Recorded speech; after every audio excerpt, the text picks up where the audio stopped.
We have limited time, so I want to go ahead and kick this off. Michelle McCormick, practice lead for communication platforms over here at EVOTEK. I am joined with our next session with UJET today. I could tell you that UJET is one of the first and only cloud contact center platforms that are built for this device right here, built for the iPhone, built for the Android, built for your smartphone. We're super excited about the technology. Our customers, our prospects are equally exciting for the technology. It differentiates itself in the marketplace with its innovation. And I'll pass it off to you, Baker, who is the Chief Marketing Officer over at UJET, to explain more and go through their differentiators. But really excited about the technology and how it's impacting both the agent and customer experience alike. Thanks, Michelle. That's actually a great setup. I mean, you sort of stole my punchline, but I'll go ahead and go through the presentation anyway. Okay. Thank you. As Michelle said, I'm Baker Johnson with UJET. Really happy for the chance to speak here today. And, the topic is tomorrow's call center, right? So for anyone who's not yet familiar with UJET, we are a newer contact center platform. We're about 6 years old, but we're growing extremely rapidly. And we're tracking some big name customers like Google, Instacart, and Fitbit, because very honestly, the contact center just hasn't seen a lot of innovation historically outside of infrastructure migrations from prem to data centers to public cloud. So we are really one of the first vendors to actually re-architect the contact center from the ground up for modern consumers and enterprises. So that's allowed us to deliver some really exceptional experiences and results that some of the older and bigger names in the space really just can't match, because honestly, they were designed for a different era and a different user experience. And so one of the things I say a lot is, we're all customers, right? And so a lot of times we approach this thinking about, being a reseller or a contact center operator or a contact center vendor. But if you just step back and look at your own experiences calling in to support organizations, it's very easy to see that the status quo, today isn't cutting it. So what I'll do is take a look at how we got here. We'll talk about some of the customer experience gaps for consumers and brands where some of the marketing hype has been falling flat. And then I'll share a simplified model for thinking about your customer journeys and show how UJET can kind of help you put that into action, right? So, from our perspective at UJET, we talked about this. We have customers coming to us migrating from on-prem solutions that have been around for 30 years, from private cloud, from some of the first-gen legacy cloud providers that are still trying to manage their own data centers, and then some of the more, the newer cloud vendors that build themselves as cloud-native omni-channel that are running on public cloud like AWS, right? So depending on their existing systems that they're coming to us from, they might have specific issues like outages or scalability issues or security concerns. But what we see in common is, regardless of where they're coming from an infrastructure perspective, they still all have these common challenges across the board, right? Now, some of these companies are decades-old financial institutions that stood up their first call centers 30 years ago. And then some of these are newer digital disruptors that you never heard of until 5 years ago, right? But what they have in common is that despite doing all of the right things, air quotes on that, right? They're experiencing these issues that are pretty familiar to almost anyone we talk to, right? Inconsistent CX across departments, lines of business, and regions, weak self-service offerings that frustrate customers more than they help. Customers who have to repeat themselves, they have to switch channels, start over to resolve issues, so they're angrier than when they started, right? And then things like, effortless resolution and CX as a growth engine are really just kind of like pie in the sky. So I think it's helpful anytime you're delivering a solution to kind of fall in love with the problem and understand how you got here, right? So, the topic today is tomorrow's call center. And until 20 years ago, that's all we were, right? Voice-only call centers. And then the first generation of cloud contact centers showed up. And so they took the old on-premise call center software, and what they did is they forklifted it into their own data centers. And at the time, this was a huge evolution, right? It allowed us to virtualize the call centers. They could deliver features and capabilities much more rapidly. And then at the same time, we started to see the rise of all these new digital channels like email, chat, SMS, right? That's how we became multi-channel contact centers instead of just call centers, right? Where we supported multiple channels, but they were still, separate and disconnected for our customers and agents. And then somewhere around like 2013, that's where we started to see this huge push towards public cloud infrastructure, and particularly Amazon Web Services at that time, right? So this was sort of a second generation of cloud native vendors that arose, right? What they were able to do was offer us more reliable service, better resiliency, fewer outages, and also more flexible pricing models that would support like seasonality and usage. And so what we started to see was these newer vendors started promoting themselves as omni-channel, and that was a way to differentiate themselves from the more established first-gen multi-channel providers, right? So then again, just a few years ago, this is where we started to see all the hype around artificial intelligence, but it's been this really big, complex topic, and it can kind of be difficult to know where to start. But that's where we are today. Really, virtually all of the first and second generation cloud providers out there claim to be omni-channel, and many of them have either acquired or partnered on AI point solutions as well. And I've been in this space about 6 years now, and I've seen literally hundreds of presentations on omni-channel from vendors, from analysts, from consultants, you name it. And across the board, what they do is they just take for granted that omni-channel is the answer. And then that becomes the basis for all of their thinking and recommendations, right?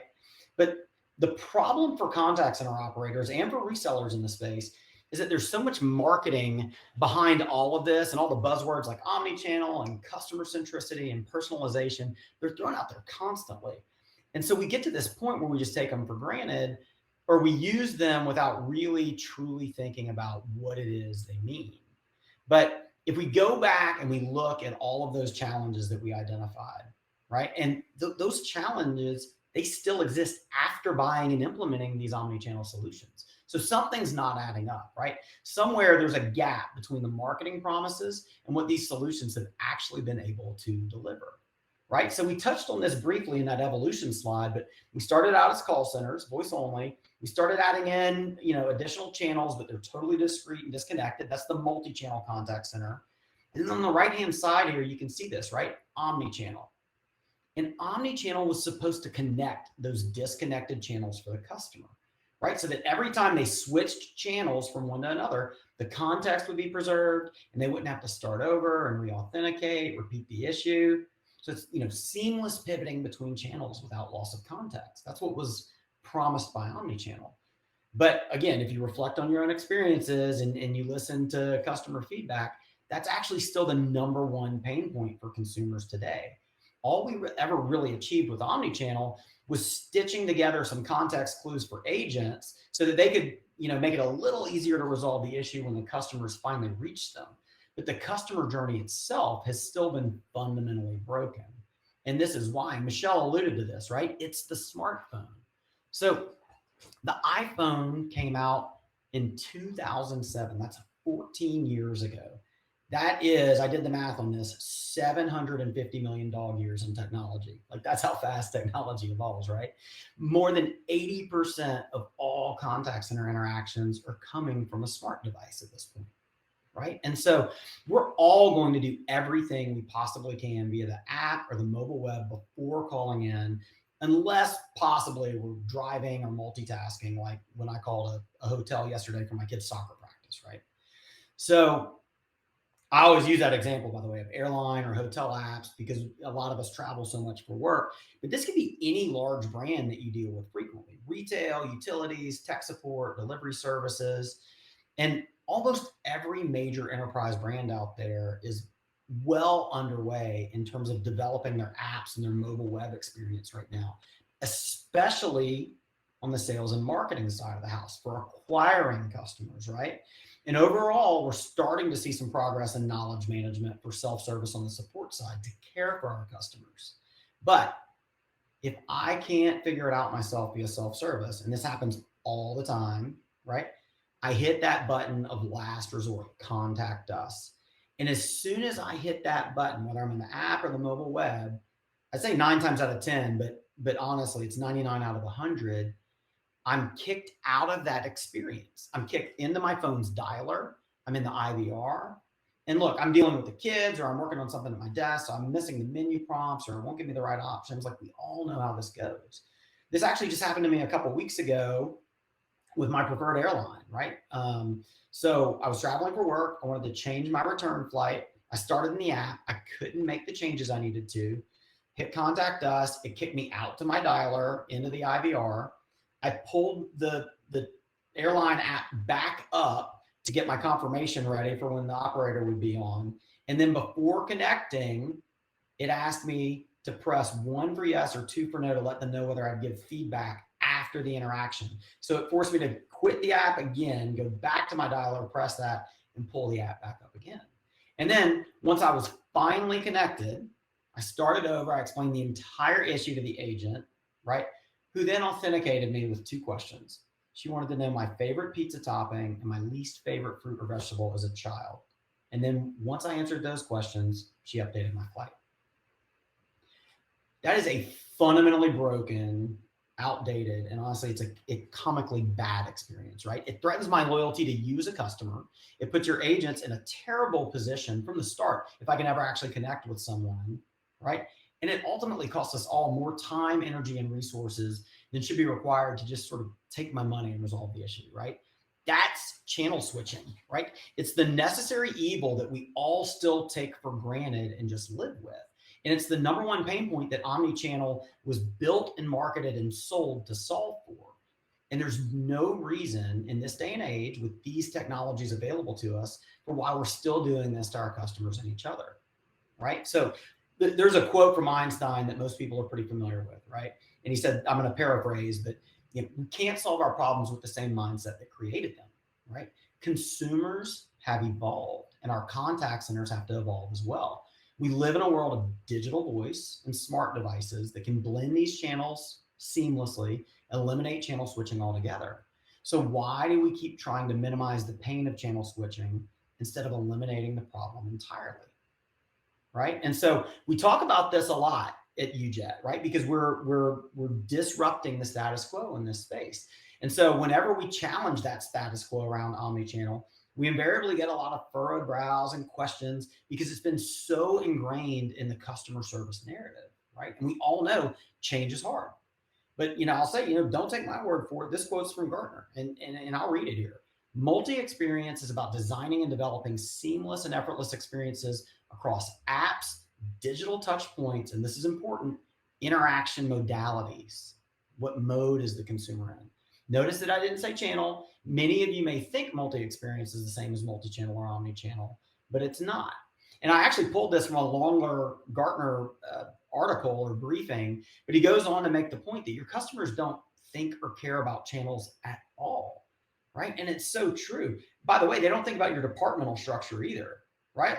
Like I work in sales and marketing in the customer service and support industry. So if anybody would think in terms of channels and departments, it's me.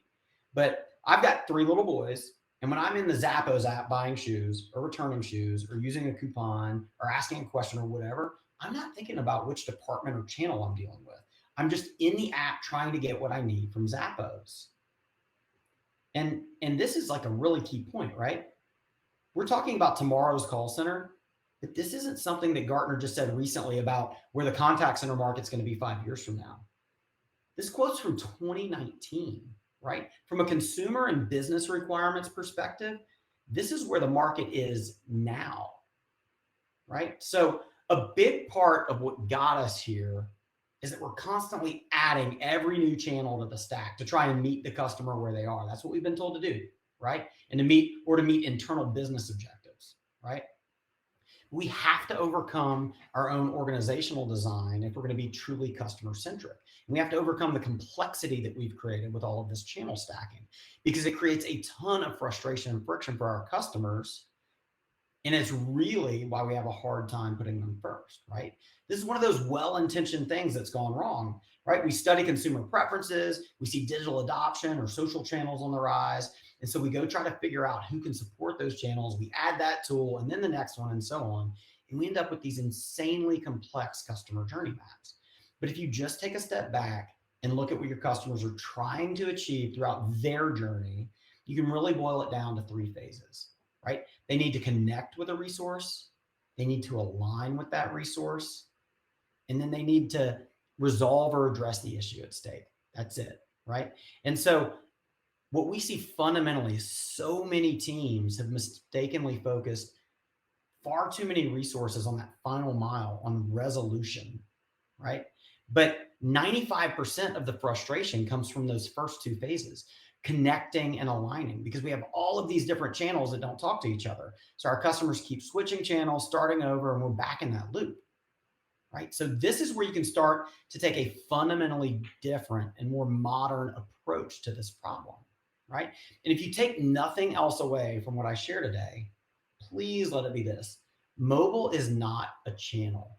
It's an entirely new modality that can blend and enhance all of your existing channels. So let's take a look at how you can get there, right? The first thing is, we've all seen the headlines, right, that claiming that, data is the new oil. And the result is that all of the systems and vendors out there are fighting for control of your data and your customers' data. And that only makes things worse, because anytime you're relying on multiple systems of record, like your contact center and your CRM, there are going to be redundancies, latency, and breaks in the data that make it impossible to use that data effectively. So we need to maintain the data's integrity, we need to secure it, and we need to be able to combine historical data with real-time data and context to inform routing and resolution, right? But 9 times out of 10, what we see is companies are struggling just to reconcile historical data across multiple systems or resource pools. And they're reporting on the same old list of metrics that we've been talking about for 20 years. But what you can do instead is eliminate storage of PII entirely in the contact center. You read and write all of your interaction data to and from the existing system of record, your CRM. And you'll gain incredible agility, not just in the ability to combine historical and real-time context, so that now you can start to predict customer intent and inform routing, but you're actually unifying the customer record across sales, marketing, and support. So you're getting past those departmental silos to get a truly holistic view of the customer's brand experience, right? This also, by the way, eliminates a ton of the effort and complexity associated with security and compliance, because now you only have to deal with one single global system. So, Michelle started off with this, and I said she stole the punchline, right? And it is a big part of what we've been talking about. I'll cover this a little bit later. UJET's a fully featured, fully fledged contact center. We can go toe to toe with everyone out there, but where we shine is in that mobile experience, right? It's a big part of how we were re-architected. And so the smartphone's how we all communicate with friends and family, from calls, texting, videos, right? It's all fluid. My 2-year-old does this with his 70-year-old grandmother, no problem, right? But contact centers are still overwhelmingly using, workflows that were designed for the desktop computer and the landline phone, right? Just like when I got kicked out of the app with the airline into my phone's dialer and back on the IVR. But what we could have done, if you initiate that call within the app or web experience, right? Not only do we preserve the context because the interaction's truly continuous, we can actually enhance and augment our view of the customer issue, because we can tap into metadata from that smart device. So for example, we can see which pages or tabs the customer was working on when they got stuck. We can pull in GPS coordinates for roadside assistance, all kinds of things. We can see their iOS if they're trying to sync with something like a smart home device, right? We can tap into the device's biometrics capabilities and expedite authentication with, fingerprint or Face ID. We can provide all of that context to the agent in real time while triggering the appropriate knowledge base articles in the back end to provide next best offers or scripts, whatever it is they need, right? And then once they're connected with the agent, we can actually request media like photos, videos, or screenshots, right? And we can automatically append those to the CRM record so that it's not, using extra time and after call work. So you get better communication and faster resolution. Right? This is how we all use our phones, with our friends and family, right? It's totally natural for us. And the fact that it's missing from our customer service interactions today is why they feel so unnatural. And then, ultimately, AI is this huge topic. Personalization and AI is kind of like, where do we start? But if you can get those first 2 pieces right, then you can really start to pull away from the back here. Practical, methodical, use case specific applications of intelligence and automation, by the way, very, very closely correlated, AI and automation. So, there's all this hype out there, but we're already starting to see pushback from CX leaders who think it just won't work or they don't know where to start. But AI can absolutely change the game for you if it's broken down into these practical applications across natural language, sentiment detection, RPA or robot process automation, machine learning. And it has to be leveraged throughout the entire platform. It can't just be bolted in onto the front end of your customer journey or your customer experience to try and deflect customers. All that's going to do is make things worse, right? So maybe you want to bypass a virtual agent for chat and route straight to a live agent based on the customer status or the severity of the issue, right? Maybe you want to serve up a specialized virtual agent for a specific task with multiple steps, like filing a claim or changing an appointment, right? Or trigger an automatic escalation to a live agent based on real-time sentiment analysis, right? You can only do all of that if you first unified the customer data and then leverage that smart device so that you're more predictive, selective, and personalized in how and when to orchestrate channel steering and call deflection, right? So you get the improved operational efficiency without sacrificing the actual customer experience. And so, look, when we put it all together, this is what it starts to look like, right? Where we've seen success in delivering more transformative CX is with two types of companies, right? And I mentioned both of these earlier, right? They're newer digital brands in industries like rideshare, single-use rentals, on-demand retail, delivery. And those business models have only just started in the last 5 years or so. They built their business models on top of that smart device and mobile experience, and they've come in with a clean slate. So they're starting with next-gen tools like UJET, right? The alternative that we see is established companies like those financial institutions, healthcare, some older retail companies that have honestly just said enough is enough. And what they've done is they've circled the wagons, they've started over and really examined their customer preferences. And they've looked at their processes and tools together to redesign and retool from the ground up, right? And what they all have done is they've embedded that experience to maintain it entirely within the customer's preferred modality. Right? It's not about channels anymore. So now the user can start via digital. We can steer them to the right channels based on their status, their historical records, or the real-time context that we have provided. We can determine whether to engage with a virtual agent or a live agent with predicted intent, right? And then we can leverage all of the biometrics and multi-factor authentication through the phone to make all of these interactions much, much more fluid, efficient, and natural. So no coincidence here, right? That's exactly what we've done at UJET. We've redesigned the contact center. And it's why UJET is really the only provider in this new CCaaS 3.0 category of cloud solutions. So we looked at those first and second generation providers, and there's really only one 3.0 provider, that's UJET, right? And as I mentioned, we can talk all day about all of the channels and your existing reports and feature lists and the integrations that you need. And we check all of those boxes, right? But these are the really key points that set us apart, right? We offer the industry's only real-time data exchange to automatically read and write all interaction data to and from your CRM and unify the customer record. We can offer the fluid experiences and customer journeys that legacy omnichannel vendors always promised, and we can eliminate channel switching entirely for your customers, right? Our platform's natively intelligent, so AI can be applied holistically to drive efficiency and cost savings through conversational intelligence, agent assistance, journey orchestration, automation of manual tasks. And then while we don't talk as much about this last piece, the primary reason that 80% of contact centers are still on premise is because there historically has not been a cloud option that wouldn't collapse under the sheer weight of these giant agent resource pools and reporting requirements, right? And that's actually one of our greatest advantages. So one of our customers is Instacart, right? And they saw a huge surge when COVID hit. They had 2,000 agents at the time, and we were able to scale them from 2,000 agents to 26,000 users across 8 global BPOs in about 3 weeks with 0 downtime or issues. That's all on a single tenant, by the way, so you don't have to break up routing and everything else.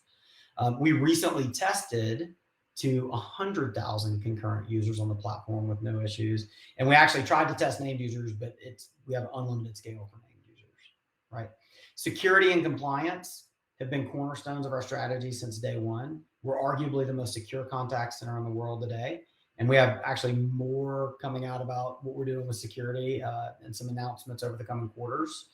But a big part of how that's possible is because of the way we manage your data, right? Because your data is all within the CRM. And then, as far as I know, from a resiliency perspective, we're the only active multi-cloud contact center across both the application and carrier layers. So even when there are big public cloud outages, like we saw a few weeks ago, our customers are totally unaffected by that. So, the last piece I'll share with you here is, it's no secret this is a big market, and we're up against competition with very deep pockets when it comes to sales and marketing. So honestly, the most effective way that we can compete with that is just to show you how the actual users rank us and the results that we're delivering for our customers, right? And you can see the business results from some of our customers on the left here, but I'll say we're especially proud of the consistency with which our actual users have ranked us above every major vendor in this space over the last year and a half. Not only for the solution itself, but also for being easy to deploy, easy to work with, and for the quality of the customer support that we provide. So that's it for my presentation. If you really want to create a truly customer-first organization, then you have to be willing to interrupt your organization's thinking about departmental goals and constructs and the way you've always done business. That's something that UJET's uniquely qualified to help you with. And so you can learn more at ujet.cx, or if you prefer, you can email me directly at baker@ujet.cx, and I'll be more than happy to plug you in with someone who can help. And I'm not sure about time, Michelle, if we have time for any questions or not. Yep, we have. You touched on security right at the end, and we learned earlier from a lot of our speakers that security is becoming, the forefront of every technology product and solution. And when I first saw UJET, that was something that stuck out to me, right? How you guys were able to deliver the biometrics through the mobile device to actually verify the identity of the end user by what we use every day, which is your thumbprint or your facial recognition of your current smartphone device. So if you want to just touch briefly on that, I think that's a key component of UJET and how you guys are able to deliver a security aspect within your mobile user base. Yeah, look, there are two different pieces, right? On security and compliance, a huge part of it is how data is managed. We had one customer that migrated to us from one of the leaders in cloud contact center, and they were suffering from outages. This is one of those 1.0 providers that's done very, very well in the market, but they're managing 20-year-old data centers, right? And so they're dealing with outages. And what was unique for this customer was that they had operations in Asia and specifically in China. And so for them to migrate from their current vendor to any other cloud vendor out there, they were going to have to go through all of that security and compliance auditing and recertification with every vendor. We were able to de-scope effectively 80 to 90% of that effort because we weren't storing the data. All their data was kept sovereign in region through the CRM that was already through compliance, right? So the way that we're architected and manage the data is a huge part of it. What you're talking about is, authentication. And we are able to offer secure authentication, but it's kind of crazy. When I go to that airlines, I keep trying to make sure I don't say the name of the airline, but when I go back to that airline example from a couple of weeks ago, look, I was in my phone through Face ID. I was logged into the app already. This is multi-factor authentication inherent to the device. And yet when I called in, I had to start over, and they're asking me these ridiculous questions that you could guess the answers to, or, someone could hack and find the kind of database of those things. So we are able to use it. In fact, I talked about we're using these 20-year-old metrics a lot of the time. One of my sales reps asked me recently, hey, can we create a new metric that we start baselining our customers on for how much efficiency they can gain with authentication by using phone biometrics instead of the traditional methods? And it's a metric that doesn't exist and no one would even think to talk about because most people aren't leveraging these capabilities today, but it's definitely a game changer for us. Perfect. Thank you so much, Baker. We appreciate the time today, the overview, and good luck to you guys out there. We're behind you. Thanks so much, Michelle. Really appreciate it.